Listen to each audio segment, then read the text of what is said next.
Welcome to our channel career making gardens. Maharashtra राज्यातील तमाम विद्यार्थ्यांनी पालकांना मी स्वतः doctor Rajkumar Adkar, career coach, MBBS counsellor, Madha Solapur, आपल्या सर्वांसाठी नीट UG 2026 चा पुनर्परीक्षेमधील MBBS चा सेमी गव्हर्नमेंट किंवा त्याला आपण प्रायव्हेट म्हणतो, या प्रायव्हेट MBBS साठीचा एक्सपेक्टेड कट ऑफ हा 10 दिवसाच्या सर्वे नंतर आपण जो वेगवेगळ्या प्रकारच्या अभ्यास केला त्यानुसारचा सर्वे मी तुम्हाला सांगण्यासाठी आलोय। वास्तविक पाहता नीट UG 2026 ची परीक्षा 21 जून रोजी झाल्यानंतर पहिल्यांदा जेवढे फोन येत होते त्यापेक्षा आता खूप सारा डाटा कलेक्ट झाला आणि विद्यार्थ्यांना 500 पेक्षा जास्त स्कोर आला।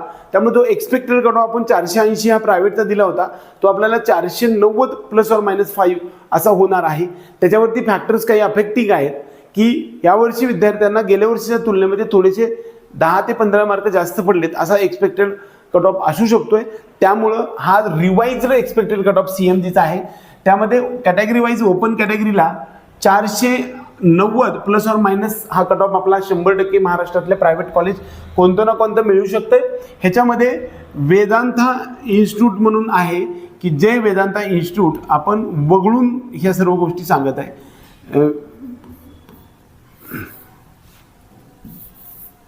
वेदांता मेडिकल कॉलेज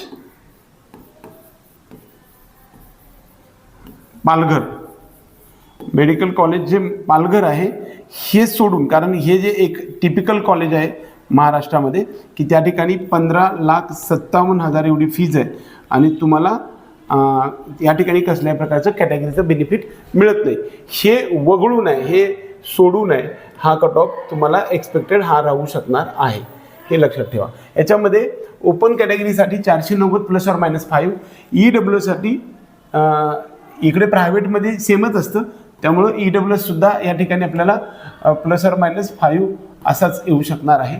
तर दुसरा महत्त्वाचा मुद्दा OBC कॅटेगरीसाठी शेवटचा कट ऑफ हा सेमच असतो 487 ±5, SC/BC साठी 484 ±5, VJ कॅन्डिडेटसाठी 480 ±5, NTB या कॅटेगरीसाठी 465 ±5, त्यानंतर MTC साठी 485 ±5। खरं तर हा जो आहे तो या ठिकाणी 485च्या 84च्या रेंजमध्ये NTD हा 488 ±5 हा ओपनच्या आसपास कट ऑफ राहू शकतो।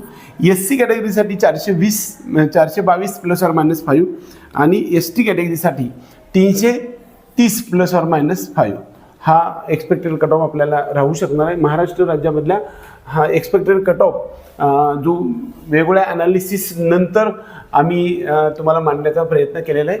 हे ॲनालिसिस 10 दिवसानंतर केलेलं आहे। हा जो डाटा कलेक्ट केला आणि वेगवेगळ्या कोचिंग क्लासेस असतील किंवा जो स्टुडंटचा फ्लो आहे आणि त्यांचा जो मार्क्स आहे त्यानुसार सांगण्याचा आपण प्रयत्न केला। हा एक्सपेक्टेड कट ऑफ आहे। याच्या खाली मार्क्स असणाऱ्या विद्यार्थ्यांसाठी आपण नवनवीन व्हिडिओ पुढे बनवणार आहे। आता पुढचा जो व्हिडिओ असेल तो जवळपास 440 ते पुढे 440 पेक्षा जास्त मार्क्स असणाऱ्या विद्यार्थ्यांना महाराष्ट्रामध्ये नंबर नाही लागल्यानंतर इतर राज्यामध्ये कोणत्या संधी उपलब्ध असू शकते MBBS साठी याच्यावरचा व्हिडिओ तुम्हाला मी बनवून देणार आहे। तोपर्यंत आपल्या ह्या व्हिडिओला लाईक करा आणि आपल्या चॅनलला सबस्क्राईब करायला विसरू नका। जय हिंद, जय महाराष्ट्र।